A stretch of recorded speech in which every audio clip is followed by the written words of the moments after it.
Steady now.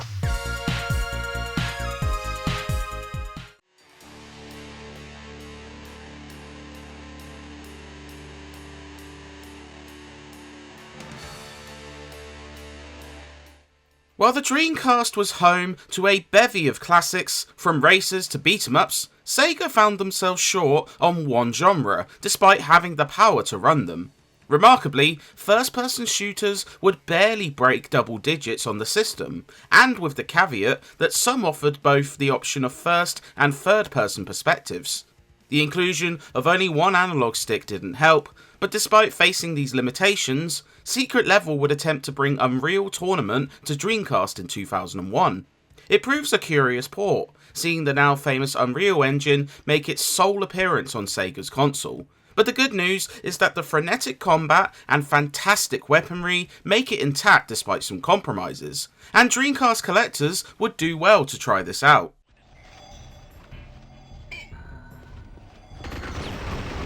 Congratulations, you are the winner.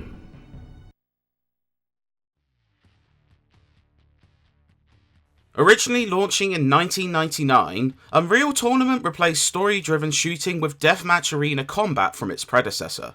There's a real speed to combat, which sees constant movement and jumping, a key part of survival.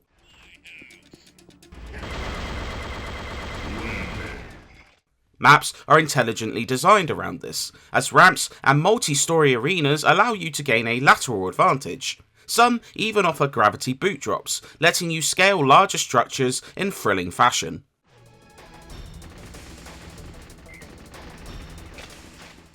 Capture the Flag Face is a great example of this, a space map with two towers, with sniper nests at each side of the map offering defensive positions, while a cleverly placed keg of health in the midpoint of the map creates rewards for a risky advance.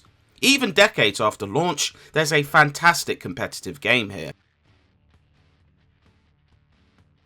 Fantastic maps are bolstered by awesome weaponry, a plethora of ferocious firearms which gladly gib enemies. The starter pistol, the Enforcer, can be dual wielded for a double damage. The shock rifle throws explosive charges that deal splash damage, as does the heavy rocket launcher.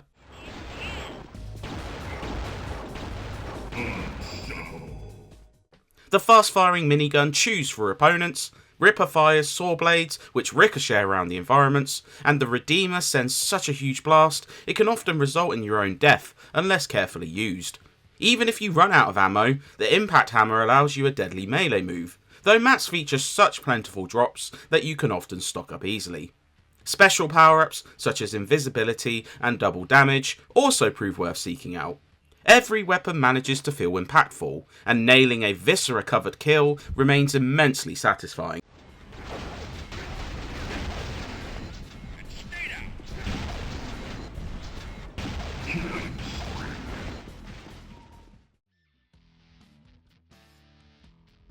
While Unreal Tournament is all about competitive play, it offers plenty of modes for both solo and social players.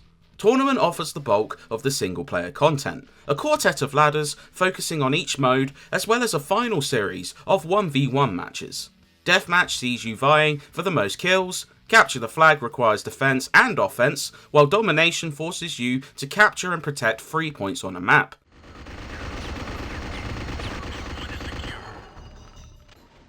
Each features unique maps tailored to every game type, and these become playable in practice mode. Here, you and 3 other players can set up matches for multiplayer skirmishes. Mutators ramp up the fun further, allowing you a range of mods which run from hilarious to challenging. If you wish for one-hit kills or zero gravity, both can be enabled prior to starting.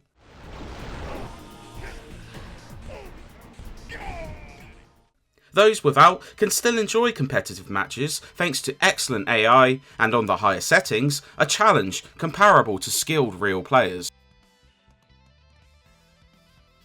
For Dreamcast players, much of what made Unreal Tournament great remains intact here, albeit with some level of compromise. Controls take getting used to, with movement on the left analog and aiming and strafing on the face buttons.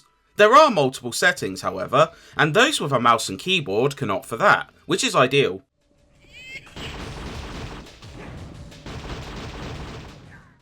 Despite some awkwardness, the fast-paced gameplay isn't lost in translation. Unfortunately, the Dreamcast version doesn't have every map from the original, and some are truncated to fit within limitations.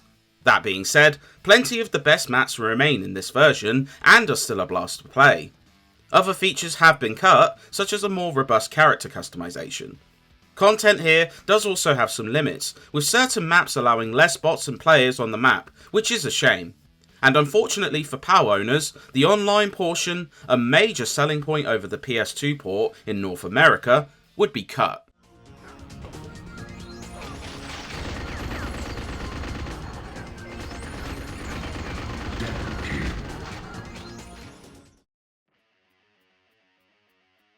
Unreal Tournament's arrival on Dreamcast also offered a solid visual conversion. Characters retain their rather blocky appearance as in the original, though they sure do gib nicely and leave potent blood splatter across the map.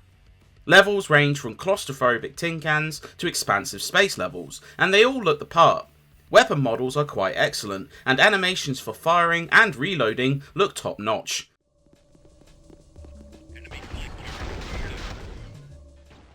The only major issue is performance, which proves wildly variable.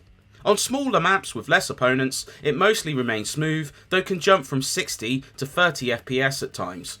On bigger maps with more bots, performance can really slide and start to affect input.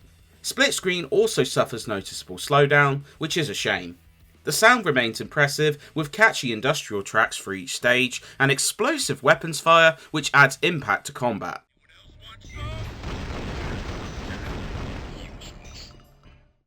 Some canned taunts get repetitive, but they're often drowned out by gameplay.